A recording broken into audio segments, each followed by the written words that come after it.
नमस्कार दोस्तों, कैसे हैं सब आप लोग। आई होप आप सभी लोग अच्छे होंगे और आप लोगों की पढ़ाई एकदम फर्स्ट क्लास बिंदास चल रही होगी। आज हम बात करेंगे इन्वेस्टिगेशन की। सर इन्वेस्टिगेशन होता क्या है, प्रॉपर वे में बताइए। सर ये मोस्ट इंपॉर्टेंट क्वेश्चन है। बिल्कुल बच्चा, ये मोस्ट इंपॉर्टेंट क्वेश्चन है, आ सकता है, देखने को मिल सकता है। अच्छे से पढ़ेंगे। अब देख, सबसे पहले इन्वेस्टिगेशन पढ़ने से पहले अब हम ये देखेंगे कि ये इन्वेस्टिगेशन करता कौन है ना। ऑडिट कौन करता था? ऑडिटर करता था। इन्वेस्टिगेशन कौन करता है? इन्वेस्टिगेटर करता है। कौन करता है भैया? इन्वेस्टिगेटर करता है। ठीक है सर, लेकिन देखो जब आप ऑडिटिंग करवाते थे ऑडिटर से तो वो ऊपर ऊपर से सैम्पलिंग करता था। सैम्पलिंग का मतलब सर कि वो कुछ जो अकाउंट, छोटे छोटे अकाउंट्स निकालता था और छोटे छोटे अकाउंट्स देखता था। यानी कि लेज़र, आपने लेज़र पोस्टिंग हो रखी है तो उधर 4 एंट्री देख ली, सेल्स बुक में कुछ एंट्री देखी है, उधर से कुछ एंट्री देख ली, परचेज में देख ली, परचेज में कुछ एंट्री देख ली। लेकिन वो ऊपर ऊपर से चेक करता था कि चलो ठीक है, यहाँ से इतना तो ठीक है। यानी कि वो इन्वेस्टिगेटर नहीं होता था। इन्वेस्टिगेटर का मतलब काम क्या होता है भैया? The term investigation means a systematic and detailed examination। एक सिस्टमेटिक तरीके से हर एक चीज़ बारीकी से करना। हर एक चीज़ किससे करना? बारीकी से करना, है ना। वो किसका काम होता है? इन्वेस्टिगेटर का काम होता है। इन्वेस्टिगेशन में क्या होता है? Means a systematic and detailed examination और inquiry to stabilize a fact to achieve certain objectives. और जिस वजह से वो इन्वेस्टिगेशन कर रहा है वो जब तक नहीं पता चल जाता तब तक वो क्या करता रहेगा? इन्वेस्टिगेशन करता रहेगा। In other words investigation means inquiry into facts. ठीक है, इसको अदर वर्ड्स में बोल सकते हैं कि इन्वेस्टिगेशन मीन्स इंक्वायरी, यानी कि किसी चीज़ की डिटेल्ड निकालना, किसी चीज़ की इंक्वायरी पूरा करना। The term investigation may be defined as an examination of books। ठीक है, इन्वेस्टिगेशन का मीन्स क्या है? Examination of book. हर एक चीज़, जो हर एक बुक है उसको एग्जामिन करना। एग्जामिन का मतलब क्या होता है? अच्छे से देखना, तैयार है कि नहीं वो। ऑफ अकाउंट्स एंड रिकॉर्ड्स को और अकाउंट्स को अच्छे से क्या करना? देखना। फॉर फिनेंसिंग, किसके लिए? फॉर फिनेंसिंग और for any other specified purpose, यानी कि एक पर्टिकुलर चीज़ के लिए इन्वेस्टिगेट करना। ठीक है, अब सर इसकी ज़रूरत क्यों पड़ती है? पर्पस क्या है इन्वेस्टिगेशन करने का, वो चीज़ समझाइए। तो सबसे पहला पॉइंट है इन्वेस्टिगेशन करने का। अब देखो, सपोज करो फॉर परचेज बिजनेस, अब हम कोई बिजनेस परचेज कर रहे हैं, यानी कि किसी की कंपनीज को हायर कर रहे हैं, यानी कि परचेज कर रहे हैं। ठीक है भैया, अब क्या होगा? हम लोग इन्वेस्टिगेशन बैठाएंगे कि नहीं बैठाएंगे? अब वो सामने वाला जो व्यक्ति है, यानी कि जो हमें बेच रहा है अपना बिजनेस, अब वो कहे कि सर मेरी इतनी एसेट है, यानी कि मान लो 4 लाख की एसेट पड़ी हुई है और लायबिलिटी हमारी 0 है। क्या विश्वास करोगे? हैं, आज के ज़माने में कोई विश्वास रहा है किसी का? नहीं रहा।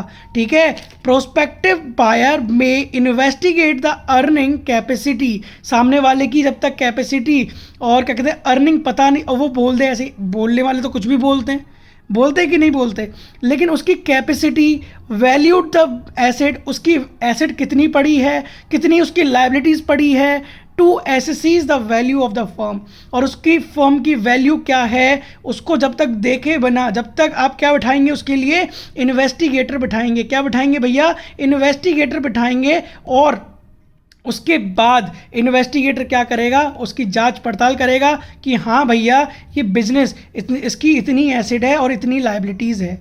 ठीक है, तब आप क्या करोगे? इन्वेस्टिगेटर से क्या करोगे? जब सलाह मशवरा करोगे, ठीक है भैया इस फर्म को हम ले सकते हैं। ठीक है, फॉर सस्पेक्टेड फ्रॉड। ठीक है, अब फ्रॉड तो कहीं भी हो सकते हैं, होते हैं कि नहीं होते? फ्रॉड तो कहीं भी हो सकते हैं। फ्रॉड में अकर बाय द एम्प्लॉय, अगर कोई एम्प्लॉय कंपनी के अंदर फ्रॉड कर रहा है तो क्या कर सकते हो आप? इन्वेस्टिगेटर को लगाकर फ्रॉड कौन कर रहा है उसको फाइंड कर सकते हैं। ठीक है भैया, तो हमारा सेकंड पॉइंट क्या है? For suspected fraud. For suspected fraud for purchase of business. क्या पहला क्या था? फॉर परचेज ऑफ बिजनेस, कहीं परचेज करने से, या फिर आपकी कंपनी में कोई भी फ्रॉड हो रहा है तो आप क्या कर सकते हो? इन्वेस्टिगेटर को बुला सकते हो।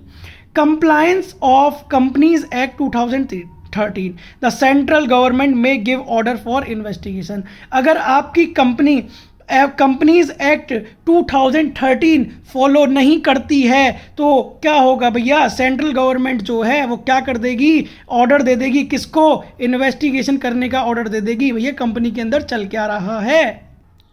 फोर्थ पॉइंट देखेंगे भैया, एबनॉर्मल सिचुएशन, यानी कि आपकी कंपनी के अंदर कोई एबनॉर्मल सिचुएशन हो रखी है, यानी कि आपको सही सा फील नहीं हो रहा कि कंपनी के अंदर लॉस ही लॉस होए जा रहा है या प्रॉफिट हो ही नहीं रहा, क्या चीज़, क्या दिक्कत आ रही है, हमारी जो कंपनी है वो रन क्यों नहीं कर रही है ढंग से। ठीक है, तो आप क्या कर सकते हो, इन्वेस्टिगेटर को क्या कर सकते हो, अपॉइंट कर सकते हो, किसके लिए, जज द रियल थिंग, एक नई चीज़, यानी कि एक को जो एबनॉर्मल चल रहा है उस सिचुएशन को फाइंड आउट करने के लिए हम किसको बुला लेते हैं, इन्वेस्टर को। इन्वेस्टर का काम ही क्या होता है, चीज़ों को मतलब जो गलत चीज़ हो रही है उनको सही करना।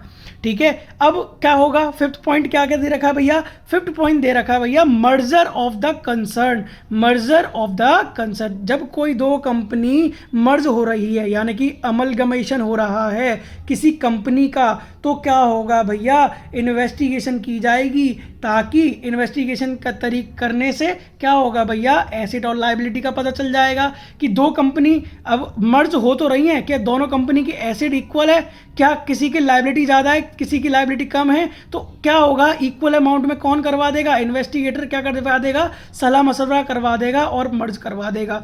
ठीक है, तो क्या हो जाएगा, इन्वेस्टिगेशन बहुत ज़रूरी होता है जब दो कंपनी मर्ज हो रही होती हैं, तो इन्वेस्टिगेशन क्योंकि उनका एसेट और लायबिलिटी का पता चल जाता है कि कितनी एसेट है कितनी लायबिलिटी है, कोई धोखा तो नहीं दे रहा कि किसी की कंपनी का दिवालिया घोषित हुआ है, यानी कोई सामने वाली कंपनी दिवालिया घोषित हुई पड़ी है और दूसरी कंपनी जो प्रॉफिट पे प्रॉफिट कमा रही है उसी के साथ मर्ज हो रहा है और इसके मर्ज होने से इस कंपनी का भी लॉस हो गया। तो इन्वेस्टिगेशन क्या करता है, सारी चीज़ों का खुलासा करता है और फाइंड आउट करता है कि ये सही है कि नहीं है।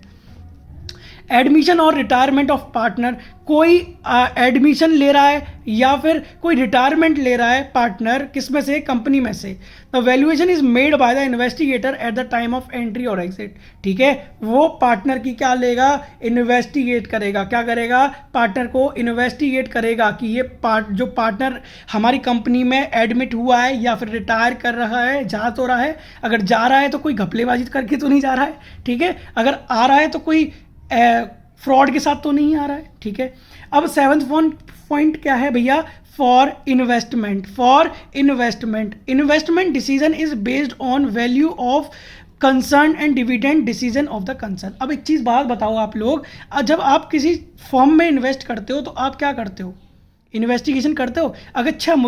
अगर मैंने कोई अपना कोर्स परचेज़ किया, यानी कि सपोज करो मैंने एक पर्टिकुलर कोर्स परचेज़ कर दिया और उसका क्या कर दिया मैंने 2500 मैंने क्या रख दिया, उसका प्राइस रख दिया। ठीक है भैया, तो आप सबसे पहले क्या कहोगे, सर आप इसके अंदर पढ़ाने क्या वाले हो, कुछ डेमो क्लास तो दो मुझे। आप क्या करोगे, इन्वेस्टिगेशन करोगे, क्या करोगे आप लोग, इन्वेस्टिगेशन करोगे कि कहीं भी पैसे थोड़ी दे दोगे। ठीक है भैया, तो फॉर इन्वेस्टमेंट, कभी कहीं भी इन्वेस्ट करने से पहले आप क्या करते हो, किसकी ज़रूरत पड़ती है, इन्वेस्टिगेशन की ज़रूरत पड़ती है, यानी कि इन्वेस्टिगेटर क्या करता है, उसको पता लगाता है कि ये जो सामने वाला जो बेच रहा है या फिर हम इन्वेस्ट कर रहे हैं जिसमें, वो ठीक है या नहीं है। फॉर सैंक्शनिंग ऑफ लोन, ठीक है, फॉर सैंक्शनिंग ऑफ लोन, अब किसी को लोन देना है, सामने वाला पता चला, देखो आप मेरे को लोन दे रहे हो और मेरे पास पैसा है ही नहीं, मेरा कुछ इंटरनल यानी कि फ्यूचर पास्ट में कुछ ना है ना कुछ कर सकता मैं फ्यूचर में, तो क्या आप मेरे को लोन दे पाओगे, नहीं दे पाओगे। ठीक है भैया, at the time of providing loan investigation is required to जज credit worthiness, repayment capacity of borrower etcetera. जो हमसे लोन ले रहा है उसका क्या करोगे आप, सारी उसकी कैपेसिटी चेक करोगे, क्या वो वापस कर पाएगा नहीं कर पाएगा जो लोन ले रहा है। ठीक है, तो ये भी कौन चेक करेगा, इन्वेस्टिगेटर। कौन चेक करेगा भैया, इन्वेस्टिगेटर चेक करेगा। आई थिंक यहाँ तक बात क्लियर हो गई होगी, अगर क्लियर हो गई हो तो प्लीज़ लाइक कमेंट सब्सक्राइब कर देना। बहुत पसीना हो चुका है और देखो भैया सामने हो ना जागरण हो रहा है, तो भैया थोड़ी सी आवाज़ आ सकती है, देखो हेलो हेलो की आ रही है, तो होप सो आपको पसंद आया होगा।